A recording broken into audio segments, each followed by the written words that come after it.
Buenas! Estamos aqui em uma edição super especial do Café com Zine. O nosso convidado de hoje é Vieira da Cunha.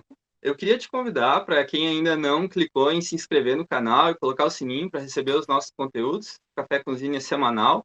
E também tem a página no Facebook Engenheiro Zine. Dá um like lá e coloca para seguir, para estar acompanhando as nossas publicações. Estou muito feliz pelo Vieira da Cunha ter aceito esse convite. Ele é um político e procurador de justiça no Rio Grande do Sul, é filiado ao PDT desde 1981, já foi vereador, deputado estadual, deputado federal, além de ter sido secretário de Estado da Educação no Rio Grande do Sul até junho de 2016. Da Assembleia Legislativa Gaúcha, Vieira da Cunha foi presidente em 2004 e na Câmara dos Deputados do Brasil, ele foi presidente da Comissão de Relações Exteriores e de Defesa Nacional em 2007. Então, Vieira da Cunha, muito bem-vindo. É uma honra e uma satisfação poder contar contigo nesse café. Obrigado, Zine. Eu que agradeço esse honroso convite, né, para nós trocarmos algumas ideias. Estou totalmente à tua disposição. Eu queria dizer que, assim, um dos primeiros eventos, eu como recém-filiado no partido, no Diretório Metropolitano, que estava lotado, tu foi para ter uma fala e falar um pouco sobre a véspera da convenção estadual para decidir se saía ou ficava do governo, né? E na época tinha saído já como secretário de Educação e estava contando assim o que tinha rolado nos bastidores do governo Sartori. E eu nunca tinha visto, Vieira, e depois daquela tua fala, não teve mais também um momento com o partido tão efervescente, as pessoas tão energizadas, assim, que eu acho que tu tem um potencial político que desperta na gente uma paixão. Eu mesmo, recém-chegado no partido, eu fiquei efervescente, até me motivei a ir lá e falar.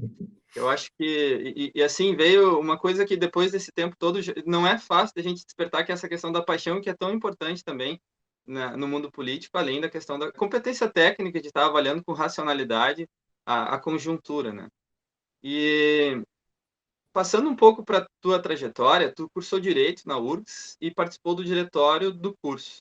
E aos 18 anos, tu se filiou no PDT, onde teve a oportunidade de conhecer a nossa grande referência, Leonel Brizola, que é oriundo da Escola de Engenharia da URGS, a mesma escola que eu tive, e que foi uma das principais motivações de eu também ter me filiado no partido. Conta para nós um pouco dessa tua trajetória e como foi a experiência de conhecer Brizola. Bom, Zine, primeiro eu quero concordar contigo na questão da paixão, né? Ela é fundamental na nossa vida pessoal, na nossa vida profissional, fazer o que a gente gosta e fazer aquilo que a gente acredita. Esse é o nosso grande combustível, nosso móvel. E que bom que todas as pessoas, né, pudessem estar nessa condição, porque assim é o caminho da felicidade.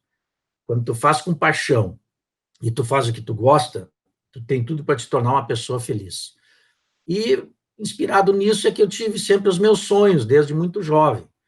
Eu estudei no Colégio Anchieta, aqui de Porto Alegre. Cheguei em Porto Alegre com 12 anos de idade. Eu vim do interior, nasci em Cachoeira do Sul, e meu pai depois passou no concurso para pretor, que também era da área do direito, e foi designado para ser pretor em Passo Fundo. Então, passei parte da minha infância em Passo Fundo. Logo em seguida, o pai passou no concurso para promotor de justiça, que é a minha profissão. E ele, então, deixou a magistratura para ingressar no Ministério Público e começou a sua carreira profissional em Jaguari. E eu considero Jaguari, assim, embora tenha nascido em Cachoeira, gosto também muito de Cachoeira, mas eu considero Jaguari a minha terra do coração, que foi onde eu passei a maior parte da minha infância. Então, aquelas boas lembranças do banho de rio, enfim, jogar bola de pé descalço, né? Aquelas coisas que a gente faz quando é criança e não esquece mais, quando se tem uma infância feliz, graças a Deus foi o meu caso, e eu guardo a terra das belezas naturais, né, do lado esquerdo do peito. Mas cheguei em Porto Alegre com 12 anos, como eu te disse, e aí eu participei de uma atividade. O Colégio Anchieta é um colégio jesuíta, e eles têm uma sensibilidade para essa questão social.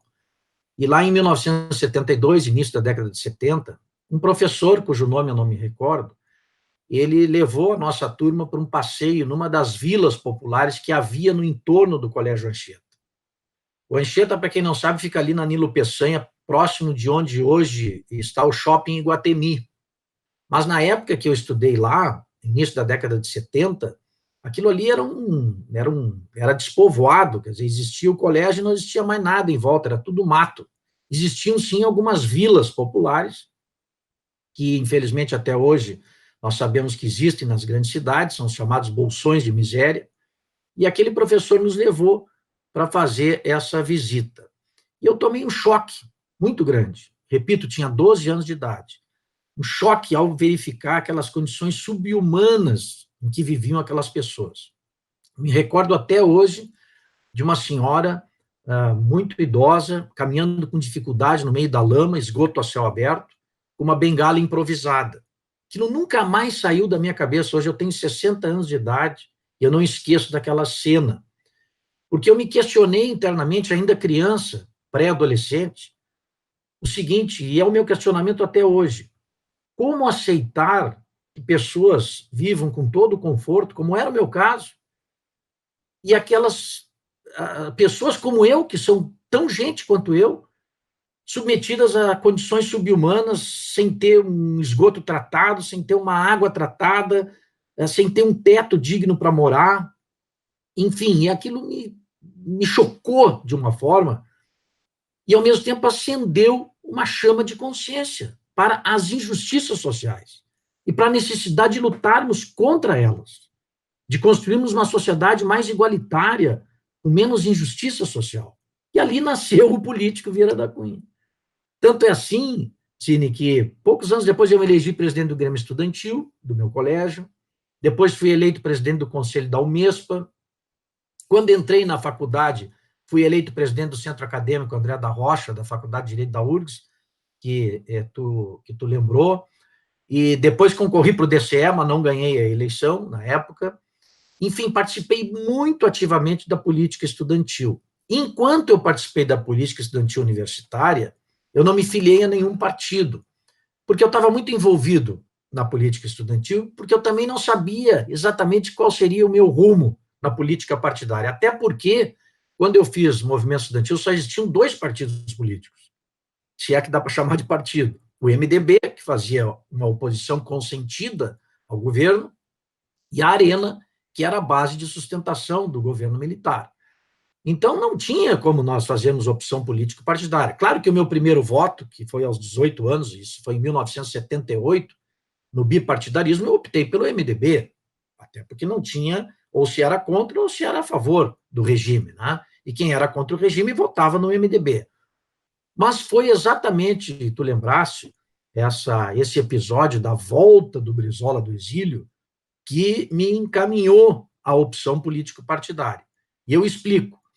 Eu era, como eu disse, presidente do Centro Acadêmico André da Rocha, da Faculdade de Direito da URGS, e todos nós, lideranças do movimento estudantil na época, tínhamos muita curiosidade para conhecer os líderes que estavam no exílio, porque nós nos criamos debaixo de uma ditadura. Nós não podíamos sequer pronunciar o nome do Brizola, né, porque era alguém totalmente proibido, não se podia falar em Brizola, não se podia ler sobre o Brizola, não se podia fazer nada, porque ele era inimigo número 1 da ditadura militar. Então, quando ele voltou, isso era 1979, eu tinha 19 anos, era presidente do centro acadêmico, nós queríamos conhecê-lo. Estávamos todos ávidos em conhecer, não só o Brizola, mas o Luiz Carlos Prestes, que também voltava, vários políticos, o Miguel Arraes, né, que estavam no exílio e que voltavam em função da chamada redemocratização do país, a tal da abertura lenta, gradual e segura, que o general da época, Ernesto Geisel, dizia que faria, e que acabou, de fato, fazendo, tanto é que a anistia veio em 1979.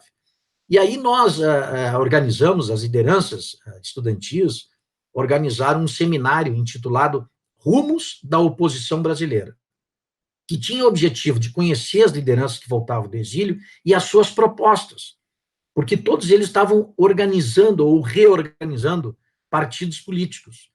E eu me lembro que as duas palestras mais concorridas foram a do Brizola e do Prestes, que superlotaram o auditório ali da Assembleia Legislativa. E o Brizola, quando ele falou, aliás, antes dele falar, se tu me permite, eu vou contar uma história. Nós fomos ao aeroporto receber o governador Brizola, que chegava para fazer a sua palestra nesse nosso seminário. Então, fomos eu me lembro que foi o Calino, o Milton Zonasi, o Carlos Derré, o Minhoca, eu, e tinha mais alguns companheiros, mas esses eu me lembro. E quando o governador Brizola chegou, bom, era uma festa a chegada dele no aeroporto, tinha sido governador do Rio Grande do Sul, grande liderança no estado, então, uma multidão de gente esperando o Brizola, cheio de carro com porta aberta, disputa para ver em que carro o Brizola entrava, eis que ele se vira para nós, um grupo de jovens. Vocês estão de carro aí? Aí um de nós respondeu, não me lembro quem, disse, não estamos bem de carro, nós estamos de Fuca. Era um Fuquinha que um de nós tínhamos, se não me engano, era o Calino que tinha um Fuquinha, ou era o Zoanazzi, não me lembro. E ele disse assim, não, quero ir com vocês. E nós, né, ficamos naquela, pô, o governador Brizola vai conosco. Pois ele foi conosco do aeroporto até a Assembleia Legislativa nos doutrinando. Olha, preciso de vocês, eu estou formando um partido político e eu quero juventude, sangue novo no nosso partido. E aí começou a falar do trabalhismo, da história do trabalhismo, deu uma pré-palestra do que ele falou em seguida na Assembleia. Bom, o velho me ganhou, né? Ali ele me ganhou, já dali eu digo, esse aqui é o meu caminho. Tanto pela postura dele, né, a maneira como ele nos tratou, entrou ali no, eu me lembro que ele deu o casaco para trás, assim, no Fuca, eu fiquei segurando o casaco dele, e aquela coisa de gurias, pô, que honra, estou segurando aqui o casaco do Brizola, e o papo dele, e depois consolidou a minha opção político-partidária com o que ele falou lá na Assembleia. Porque tudo que o Brizola disse era o que eu acreditava, era o que eu pensava. Houve uma identidade assim absoluta de pensamento, política, ideológica. E eu estava ali na frente de um mito, né? Para mim era um mito, era um homem que era uma lenda para mim, né? Pelo movimento da legalidade, que eu tinha lido sobre isso. Quer dizer, eu fiquei pensando assim, olha a coragem de um homem, né, que fica dentro do palácio ameaçado de bombardeio. Ele fica ali resistindo com uma multidão de gente na Praça da Matriz. Olha, a história registra que havia perto de 100 mil pessoas na Praça da Matriz. Se hoje 100 mil pessoas é uma multidão incalculável, vocês imaginam isso em 1961? É povo, é muito povo. Quer dizer, a força da mobilização que o então jovem governador, o pessoal tinha 39 anos de idade na legalidade. E ele conseguiu, ainda muito jovem, mobilizar o país inteiro pela causa da democracia, hoje tão em xeque, né, em função desses movimentos neonazistas aí que existem lastimavelmente no nosso país, né, que parece que ressuscitaram com a eleição do Bolsonaro. Na época, foi a bandeira da legalidade, foi essa, a defesa da democracia, do Estado de Direito, do respeito à Constituição. E ali o Brizola se tornou um líder nacional. E sobre isso ele falou na sua palestra na Assembleia, falou do que era o trabalhismo fundado por Getúlio Vargas, quais eram os seus compromissos. E eu ali me identifiquei plenamente, não só com o Brizola, mas também com as ideias, né, com essa corrente política que é o trabalhismo. E quando eu saí do movimento estudantil, né, é que eu resolvi, então, me filiar aos 21 anos, em 1981, eu tinha 21 anos, ao PDT.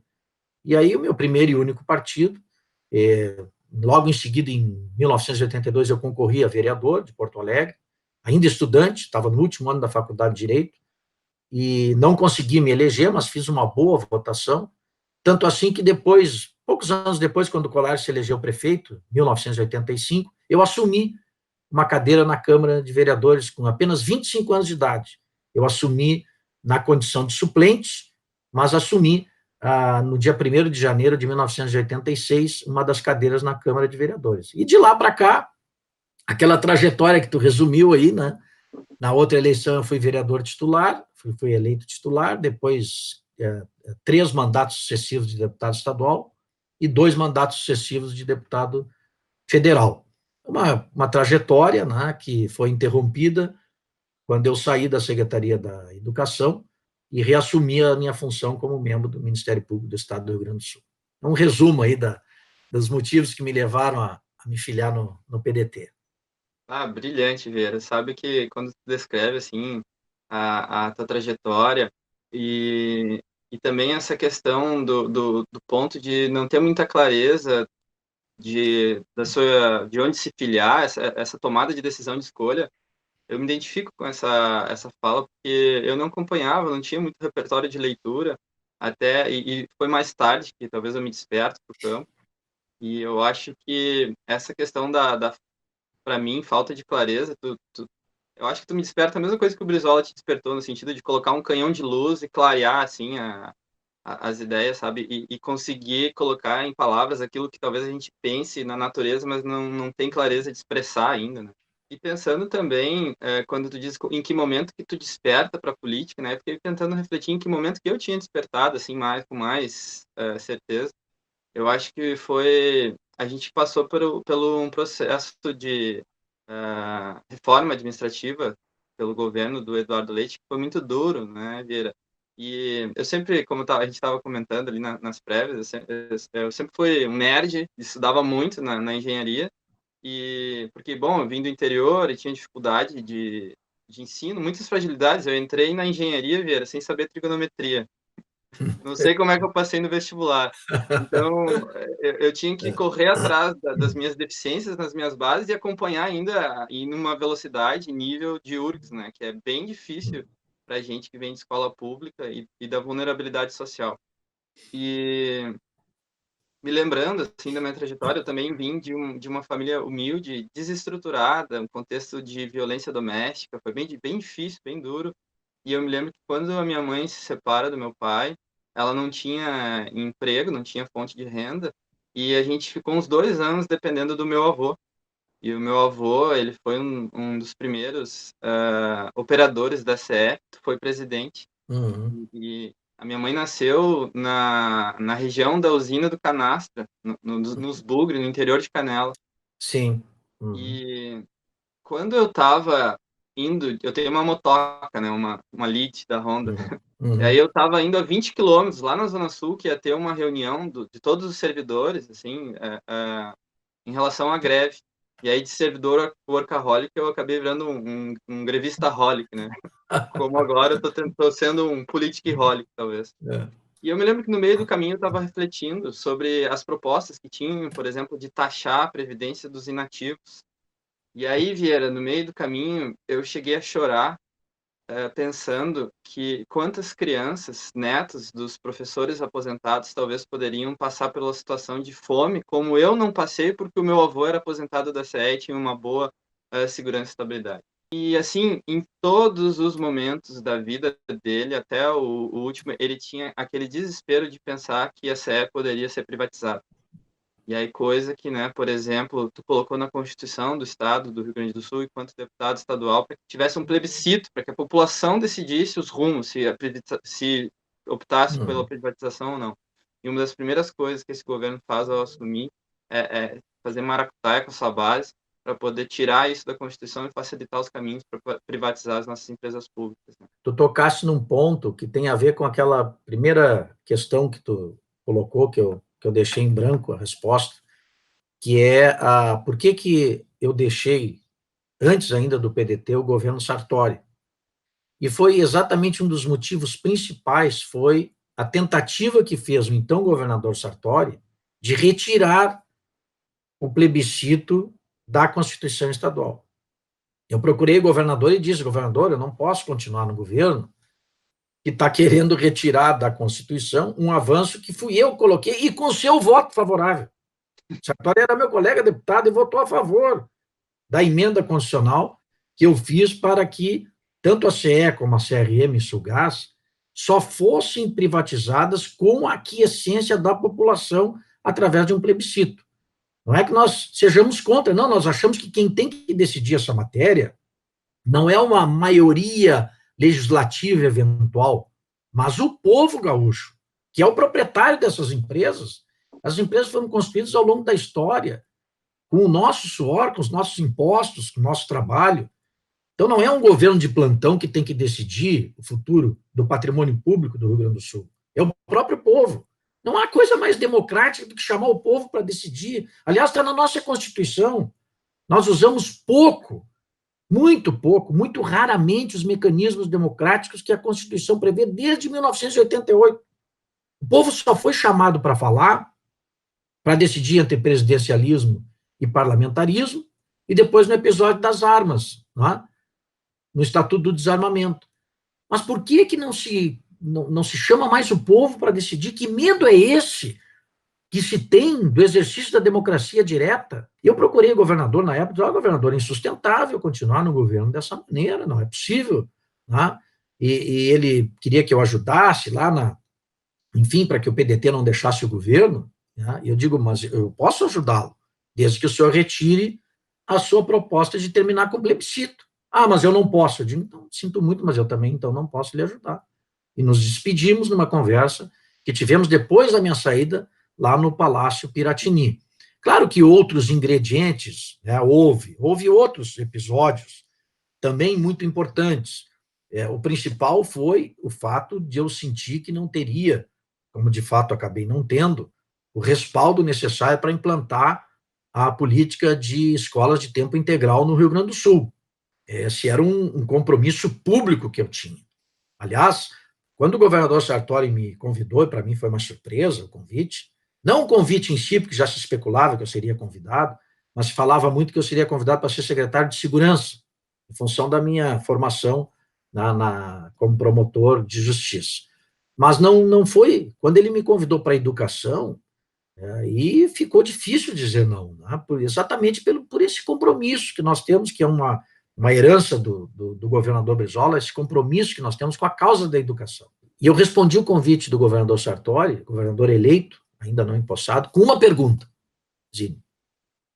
Eu perguntei para ele, qual é a sua posição sobre a escola de tempo integral? Eu te afirmo aqui, né, com muita ênfase e sinceridade.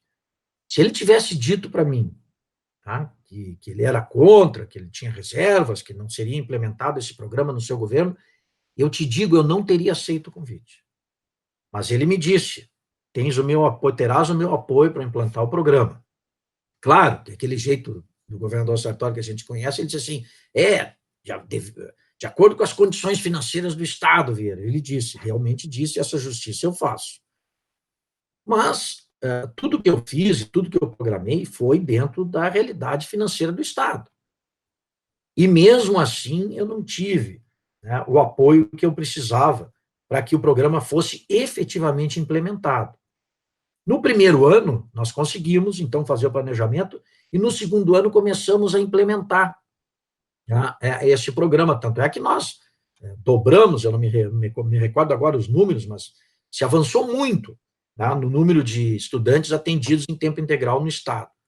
Mas quando eu fiz o planejamento para dar aquele salto, né, do segundo para o terceiro ano de governo, aí a Secretaria da Fazenda simplesmente, né, sentou em cima dos processos dos quais eu dependia para fazer as licitações, enfim, contratar os recursos humanos e materiais necessários para a implementação do programa, e aí ficou insustentável a minha permanência. Eu disse para ele, governador, para fazer o feijão com arroz aqui, o senhor pode botar qualquer um lá.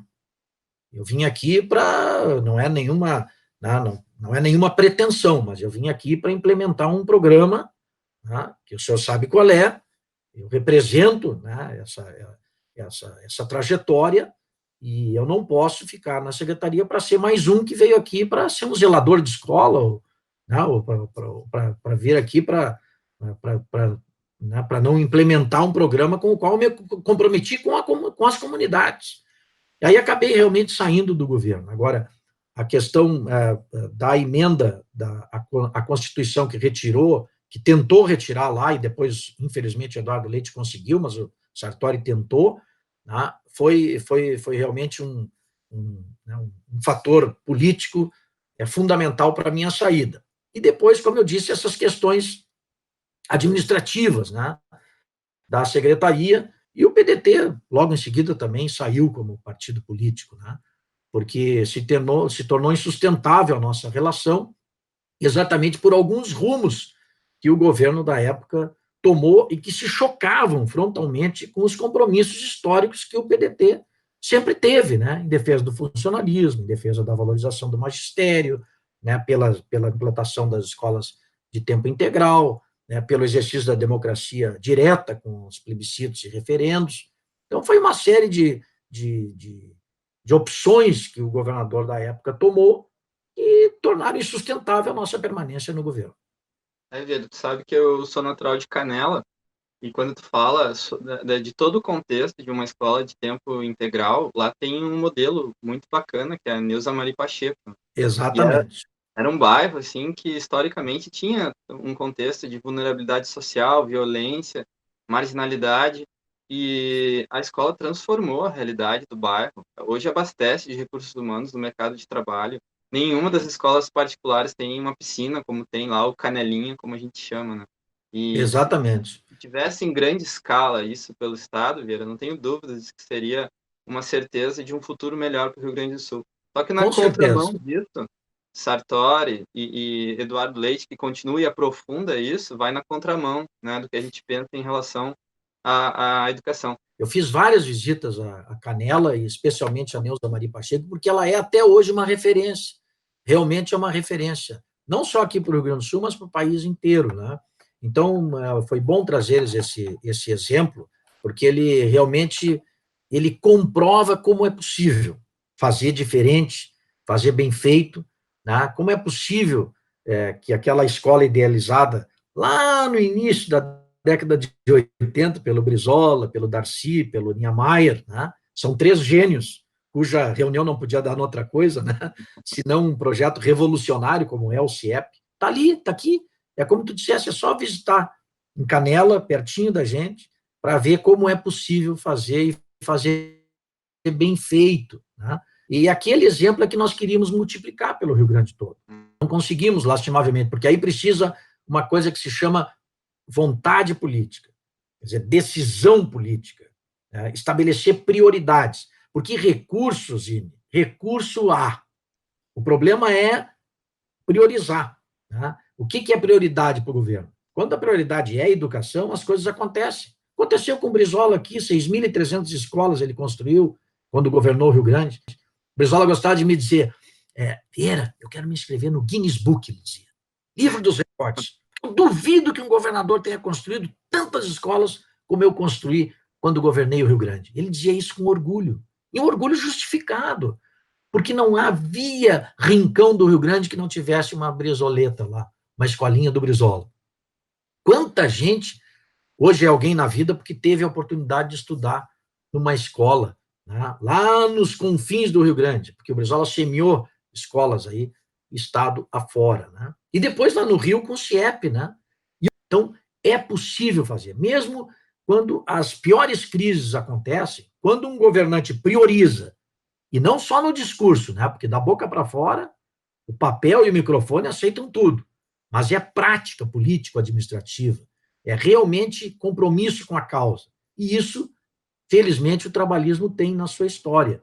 Está aí o governo do Brizola, está aí o governo do Colares, e outros prefeitos também, né, quando governaram as suas cidades e foram fiéis a esses princípios, demonstram, né, que mesmo quando se enfrentam as piores dificuldades financeiras, quando tu prioriza uma causa, é possível fazer diferente, é possível, né, fazer os investimentos necessários para que tenhamos uma educação pública de qualidade, que é o caminho para nos libertar do subdesenvolvimento.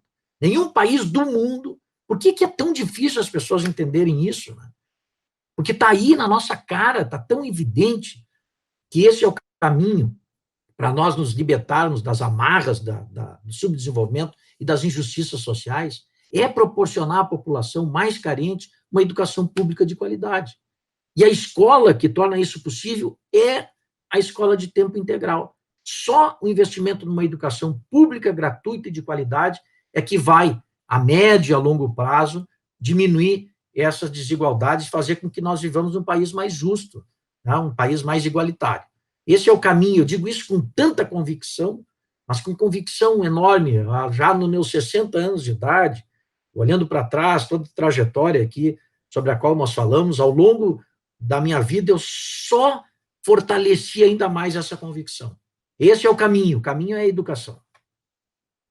Eu queria te contar, Vera, dos bastidores, assim, que quando eu entro como servidor público aqui em Porto Alegre, na Secretaria Estadual da Saúde, eu entro com uma vontade, Vera, uma energia, tu não tem ideia, assim, ainda era incandescente, radiante. E aí, de cara, eu me deparo com o governo Sartori. E uma das primeiras medidas que ele toma é um aumento salarial para ele e para todos os secretários. Não que eu ache injusto isso, porque assim, quando tu compara gestores públicos e do porte de secretarias estaduais, considerando o orçamento que eles gerem, com certeza merece uma remuneração alta. Até porque quando tu olha para diretores da iniciativa privada, que lidam até com orçamentos menores do que o Estado, o salário deles é 3, 4 vezes o que um secretário de Estado ganha. Mas era incoerente, Vieira, com o próximo decreto dele, que era em relação a cortar gastos, conter todas as despesas e começar um cenário de terra arrasada, enfim. E aquilo, eu não tinha muita consciência política dos bastidores, mas aquilo me despertava uma revolta. E essa revolta, assim, eu carreguei comigo durante os 4 anos do Sartori. Pelos, né, fala de que era para os professores procurar o piso no tumeleiro, acho que o Sartori talvez deva ter se cercado, como tu mencionou ali, o secretário da Fazenda, que eu acho que tem uma perspectiva assim de perseguição ao servidor público, uma ideologia de achar que servidor público é parasita, a moda Paulo Guedes. E tá, aí passou tudo isso e tal, já era no ano passado, Vieira, ia ter, como eu sou natural de Canela, eu tinha ido para casa no fim de semana e ia ter a inauguração no Festival de Cinema de Gramado do filme da Legalidade. E eu, assim, todo empolgado, porque eu me articulei, consegui o contato do nosso correligionário, o Néspolo, que era o presidente lá, que estava organizando tudo, aquele baita evento. E aí ele ia conseguir 2 ingressos para mim. Era para mim e um amigo meu que faz doutorado em ciência política e, se tudo der certo, está se aproximando para o nosso lado. E aí era importante eu conseguir aqueles ingressos, porque, tipo assim, eu conseguindo fazer esse meu amigo assistir da Legalidade, tava o Ciro, tava o Lupe, tava a Juliana, tava os nossos quadros lá, e aí ele tava jantando num restaurante perto da Rua Coberta, e vem aqui para pegar o ingresso. E eu cheguei empolgado, assim, incandescente. E quando eu chego na mesa, o Sartori tava jantando junto com ele. Bah, Vieira, aquela incandescência, assim, baixou.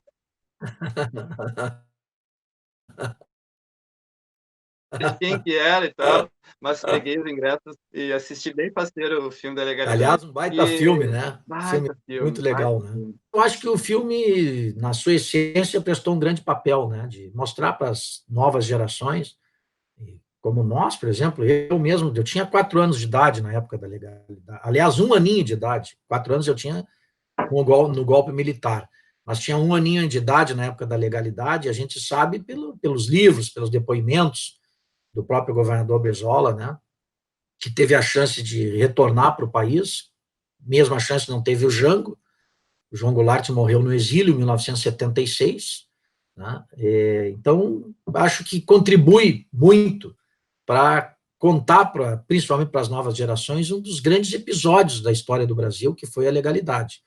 Eu, quando fui deputado federal, uma das leis das quais eu mais me orgulho, que são de minha autoria, é a que colocou o Leonel Brizola no panteão dos heróis da pátria.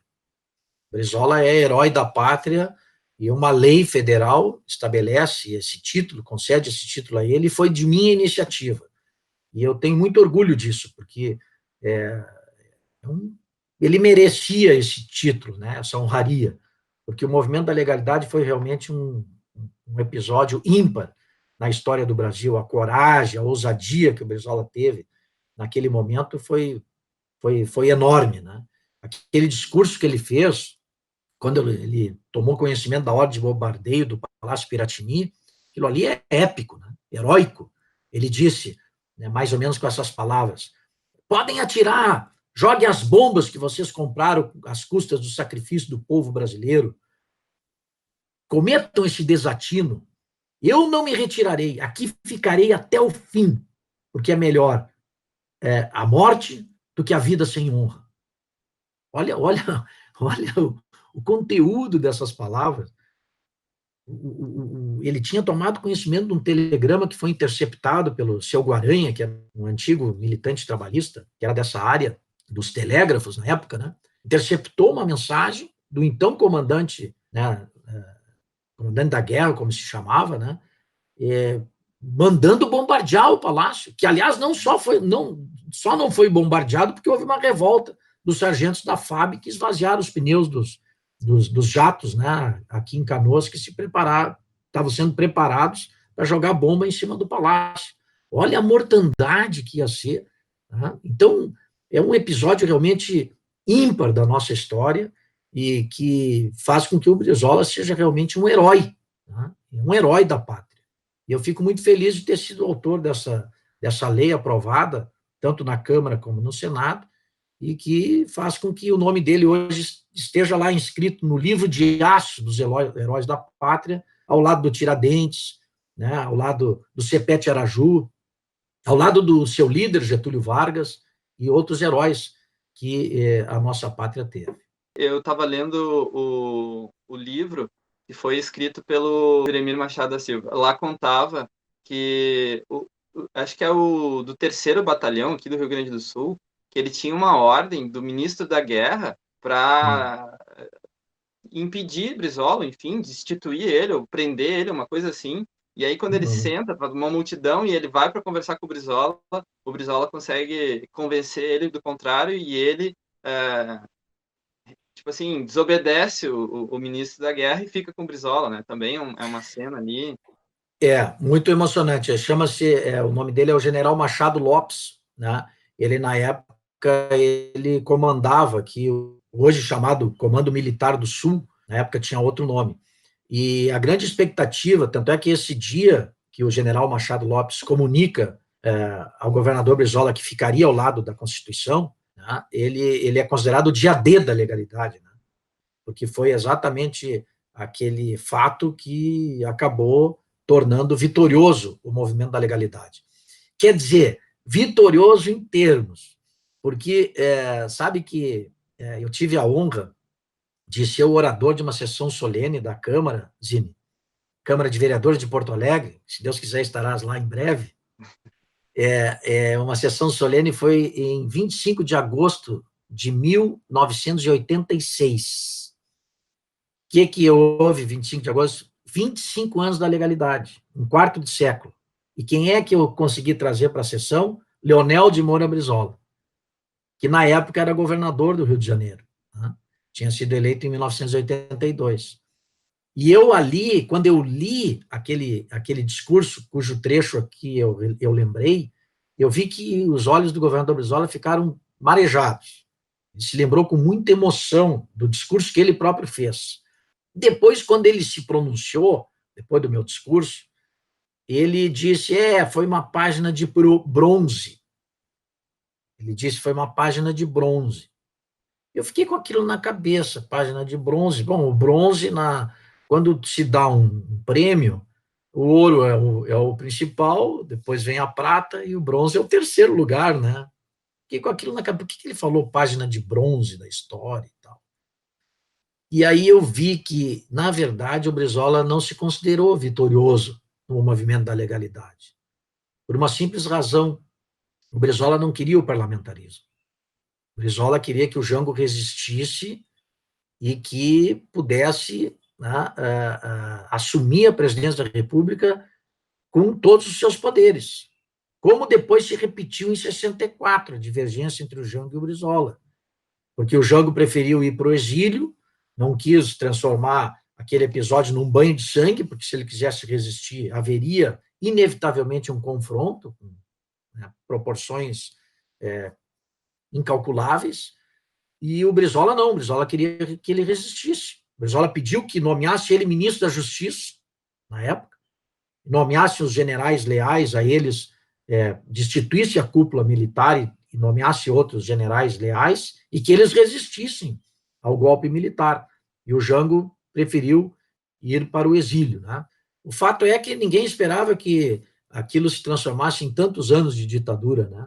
Acho que o Jango tinha esperança que fosse um episódio que passaria e alguns anos ele pudesse retornar para o país, né? Mas acabou, né, a ditadura se prolongando durante longos anos. Quem tinha razão, né? Bom, aí eu deixo para que, né, cada um faça, né, de acordo com a sua consciência, a sua visão das coisas, o seu julgamento, né? Na verdade, eu acho que os dois tinham um pouco de razão, né? O Brizola, com o seu temperamento, com a sua personalidade, né, tinha uma maneira de ser e de ver as coisas diferente do Jango, que era mais assim um perfil mais conciliador, né? E o Brizola não, era mais né, de enfrentamento, né? E por isso que eles tiveram as suas divergências. Aliás, lá, quando houve a divergência, o filme da legalidade retrata isso, né? Quando houve aquela divergência ali de reagir ou não reagir, dizem que eles ficaram muito tempo sem se falar, rompidos, né? Eles que eram cunhados, né? Para quem não sabe, a dona Neuza era irmã do Jango, ou seja, o Brizola era cunhado do João Goulart, né? E eles ficaram muito tempo rompidos. Teriam tido uma longa conversa ainda durante o exílio, e nessa conversa teriam feito as pazes, né? Isso é retratado no filme da legalidade.